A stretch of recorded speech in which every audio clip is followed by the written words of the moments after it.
morning, ma'am. Good day, last minute. So, my name is Julie Enrica.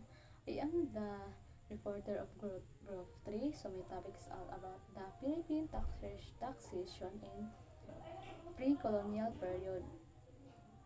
During the pre-colonial period in 915-21, the government was called barangay, headed by datos.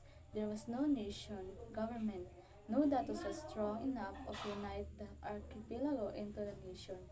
There was no idea of the nation. The pre-colonial people, some datos however, were able to form confederation. They paid taxes for the protection of the datos. The collect tax called buwis or handog. So, ang Philippine taxation ng pre-colonial period. So, ang sistema dahil sa una sa pag-tax sa Philippines before nag-abot ang mga Kastila or before nag-colonize. So, ang government sa una is giform di siya o matag barangay, nag-leader sa mga dato or sa pinuno. So, ang tax during pre-colonial period is nakabase na siya sa relation sa mga tao sa imuhang leader sa isa ka government. So, sa una is wala pa ay national government o ang tax sa una is local lang. Maong nakadepende siya sa kanang naalang kaya ng mga tao. Kay sa una, kanang tax kibali exchange na sa ilahang maprotektahan sila or so kung wala ka nagbayad og tax, dili ka maka-sure na kaya kanila protektahan sa inyong mga tribo. And also another term pud ana sa ilahan ng tax is handog. Exempted from paying the handog or tax were of the chieftain family even during this period. Non-payment of tax was already punishable. Process was influenced by religion and by waiting the intervention of the deities. The dato served as the chief judge assisted by a group of elders known as the Council of Elders. So, diri na part is another information about the pre-colonial period. So, naka-state diri is ang family daw sa mga pinuno or leader sa inyong government is exempted na dahil sila sa pagbayad og tax.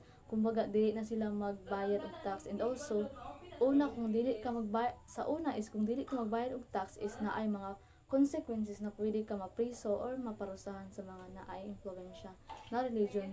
So, before pud ni sila mag-decision is mga pa ni sila og mga opinion judge, kumbaga sa mga katigulangan is kani siya is mura bitaw nagsilbi nga tagapayo kibali sa una para sa ilahang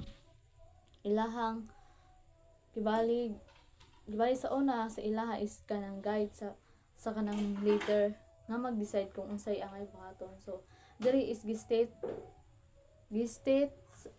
ma-involve jud ang religion o political system of justice during the pre-colonial of the Philippines. There were three classes, the classes of the people. So first is si Tumao, second is Timawa, of last is si Oricon. The Tumao were pure royal descent, include in the group were datos. The Timawa class was composed of the warriors and the free men. They were neither chief, non-slaves, but rendered military service to the datos. When the latter went hunting during wars on land and sea raids. So, ang sistema day sa una, sa lipunan sa Pilipinas, before nag-abot ang mga Kastila is nahati din siya sa tulo ka pangkat sa lipunan. Mao ni si Tumao og Timawa og Oripon. So si Tumao is mao ni ang pinakataas sa ilaha naanta, so giform ni siya kanang naay kanang dugong harlika. Kumbaga is naadjud lahi nila daan na naay kaya. So ang si Timawa is kumbaga naa siya sa tunga-tunga or gitnang ori na kumbaga dili siya maharlika, dili po siya alipin. So kanina mga ori is pwede ni siya mandirigma, pwede siya tawagan ng magsasaka sa mga tao. So ang si Oripon is pamilya ng mga ana kanang mao ni siya si alipin. Mao ni siya ang pinaka mabawa na antas sa ilahang mga slave or katong mga taong walay kaya. Mao po ni siya ang naglingkod sa mga leader sa ilaha or pinuno. So kung una jud is malamangan jud malamang jud kung ikaw is naay mas lamang jud ka ug ikaw is naay kaya og dato na mas kay naa kay power sa kanang uban or igalang ka sa ubang tao. So nakasentro ra jud diri sa una ang mga tao na ay kaya sa kinabuhi like kang tumaw. When the Spaniard colonized the archipelago, they introduced the encomenda system. The encomenda, a trust given to and accepted by the encomendero for the custodio of community or conquer people, which in return gave the encomendero the right to collect their tribute, explore the labor, and impose quotas on the produce of the people assigned to him. So diri na part is mauna ni ang pagsakop or pag-colonize sa atoa sa mga Spaniard.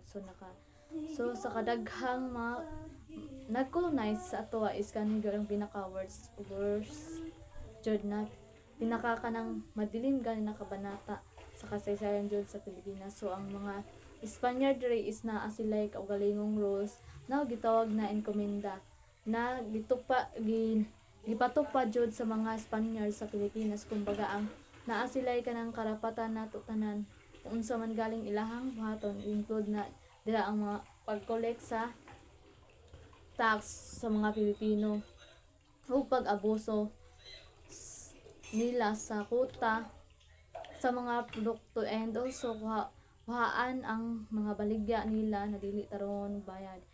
Dili sapat jud ang na kantidad sa ilahang gikuha na produkto. Kumbaga ang mga Filipino sa una is kanang nawad-an sila og kanang freedom or justice, and also ang mga authority para i-defense nila ilahang karapatan.